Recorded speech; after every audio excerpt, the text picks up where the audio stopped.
beg to differ on that. That monkey had the freedom to come up and down, and he did leave his own physical body here, but it wasn't a case of being jammed. And I don't feel in any way, shape or form as if this monkey was distressed before leaving its physical body. Let's go and have a break. Okay. With Derek's insistence that the history was wrong about the famous Martin's ape, the night was taking an interesting turn. In the early hours of our night at Athelhampton Hall, most of the crew had retired to bed. That left just a few of us to continue our hunt. We decided to split into 2 groups covering 2 sections of the house. I don't think, to be honest, after what I went through before, the way I felt, it can get any worse than that, so bring it on. As for me, like Rick, we had a bit of a strange experience earlier, and I feel like I've run a marathon. My legs are like, well, like lead, but I'm raring to go actually. After feeling 1 or 2 experiences earlier on, seeing the cradle rock. Did you see it actually rock? I've seen the end part of it, yeah. Wow. So you actually saw the movement on there? Yeah. Jason, the parapsychologist, Bev, our director, and myself decided to spend some time upstairs by the cot, which some of us had witnessed rocking by itself earlier in the night. I am that scared. You're right. I don't know why. I don't know what it is about this house. I don't It's a fear like of the it. unknown. That's what people are scared of. It's a fear of the unknown. I don't like. And this is the unknown. Yes. And we've had a few things happen, and you're a bit shook up. Yes.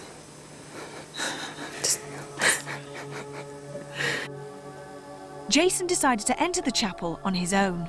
I'm coming into the psychic epicentre of Athelhampton Hall. And I actually find that image a lot more frightening than most images of ghosts or alleged spirits. There's a weird feeling in here, like you'd stepped across a line, like you'd crossed something, like you were somewhere you shouldn't be. Sort of that feeling you get when you're a child, you've been naughty and you've done something wrong, and you get that sort of, I shouldn't be here. You see, it's got down to 2 of us. Mm. Think how he feels. Yeah, I know. In fact, you see, you've got darkness all around you, and I can't cope with that. And knowing that this is the most haunted room, I really don't like it. The boys decided to go into the secret passage where the ape was supposed to have been trapped. It was very damp, cold, and very dark. Do you fancy sit on the floor, guys, in here for a little bit? Yeah, fine. I think this would be an interesting place considering the supposed monkeys. I'm going to sit on these stairs. That's really not a problem with that.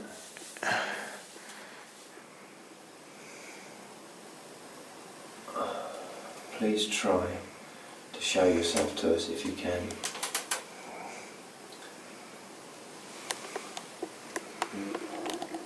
That is right by my ear. There is something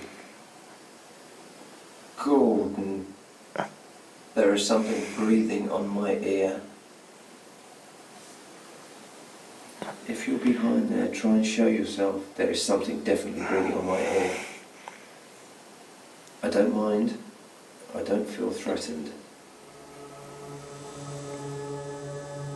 Meanwhile, Jason had returned to join Bev and myself by the cot. During earlier filming, we had moved the cot from its usual location and had just come to the conclusion we might have caused offence. Okay, that's fine, thanks. Perhaps it's whoever or whatever this is annoyed that we moved it. We're very sorry if moving it wasn't a good idea.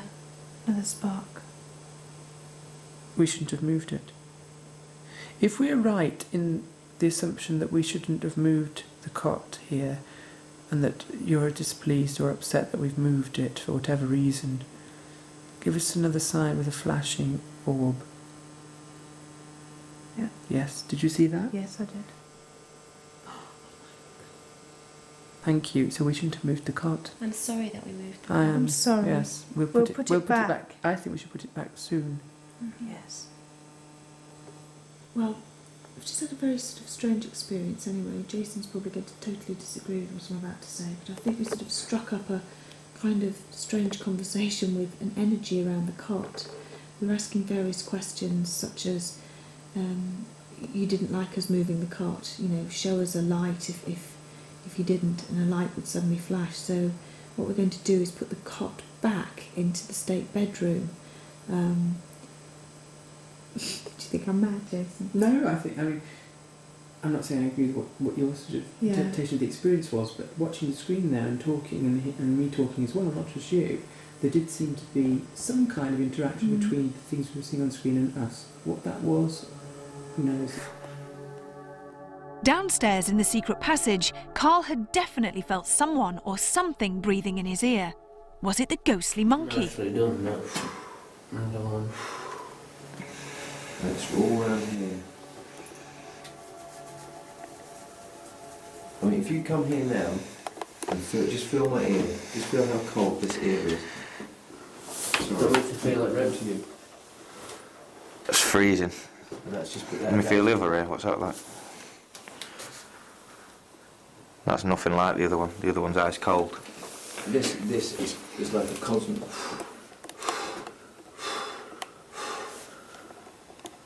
And it's back again now. It's doing exactly the same.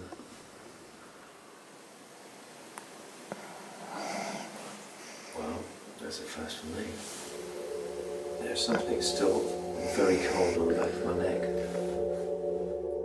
Was there someone or something keeping the boys company in the secret passage? Whatever it was definitely making them feel uneasy. Upstairs, we continued to keep vigil by the cot. Now watch very closely around the bottom of your screen.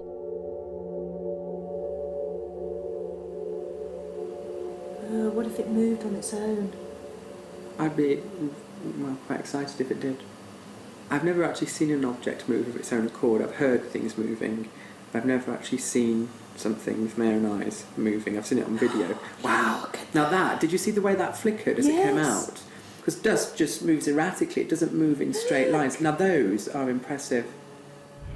Although we didn't see the cot move, what we did see were these strange flashing lights.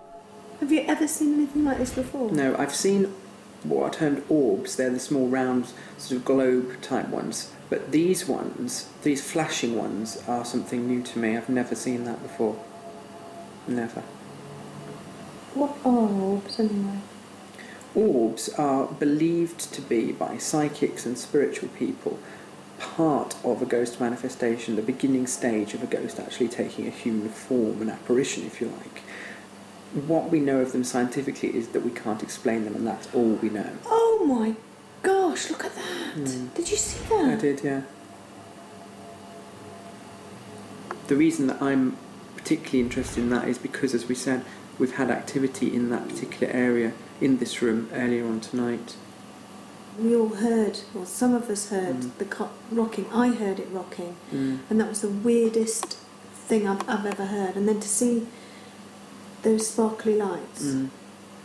They are getting stronger. Whatever this is, it's getting stronger because those two flashes that you saw them, they are much, much brighter than the ones 5 minutes ago. I can't explain them.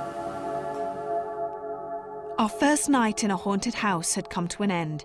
It had encompassed fear and amazement, with a cradle that rocks on its own, flashing lights and strange feelings amongst the crew. We can definitely confirm that there's something strange going on at Athelhampton.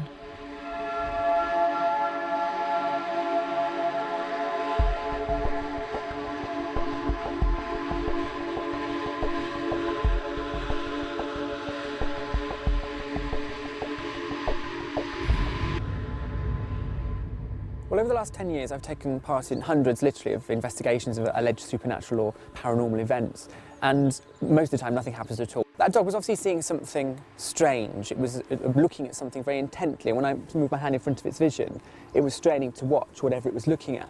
And dogs don't do that normally, unless, you know, something is grabbing their attention, like another animal, for example. Now, Derek, the medium, said that the dog was looking at a phantom ape, of which there is a story attached to the house about a phantom ape. So that was interesting. But whether it was looking at an ape or whether it was just Yvette or the lights or the cameras, which of course he's not used to, is a matter of personal opinion. For the first time ever in my experience in mediumship, to actually not be taken over, but semi-influenced by